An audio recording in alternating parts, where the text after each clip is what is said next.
So, Chris, this has to be just almost like a life-changing kind of experience to film in this area of the world, to deal with such a topic as this, and then, of course, having this whole backstory, as you said, so much of the film comes from stock footage of years and years and years. This is something. Talk a little bit about how that's changed you personally. Like, what is this kind of the impact of this been like? It's got to be a different kind of experience than anything else you've gone through. For sure. I got shot at 3 times. I, at one Wow. point, had to ask myself when he was running into a firefight situation to get close enough to film what was happening. I had to right then and there ask myself, am I willing to die for this story? Wow. And the way that I resolved it was, they're all willing to die just to get the news out about what's happening, and I am playing an indirect part in that by filming, but I'm ultimately faced with answering the same question that they are, which is, are you willing to die for this cause? And I thought, yes, I am. I'm willing to do this. I don't know these people, but I know that they're going through.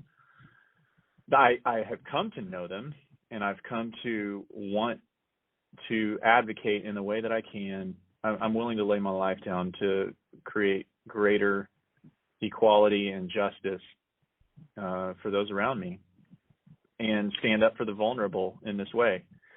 And so that was a pretty pivotal moment that changed how I approach documentary storytelling and how I sort through what stories I should tell or are worth telling. I have kind of crystallized a very strong sense of purpose in all the projects that I approach. I don't want to tell stories that aren't worth telling. Some people Sure. can. There's other people who can tell those stories, but I don't know if it doesn't involve transformation of character and a strong sense of redemption and hope in the midst of dire circumstances, wherever they may be. I don't know if I should be spending my time on those stories. So I think the challenge for any storyteller when presented with those kinds of questions is to be able to tell that same story in your own backyard. That was one of the best bits of advice I got from a mentor was, we're not going to send you overseas to go tell exotic stories until you learn how to tell that exotic story in your own backyard with the people that you're most familiar with, and you speak their language and you understand their culture and have access and trust.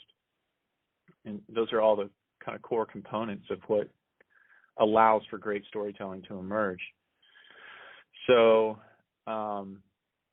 jokingly, my wife said, I just got married 3 years ago, and we have 2 little boys now. And so she inherited this film and has seen all the footage and the harrowing experiences. And now she's like, you're done going to war zones. Fine. Your next project's going to be in Dallas in English, all local. You don't have to travel. So, wow. Yeah, a lot of life change over the course of the making of the film, for sure. Yeah.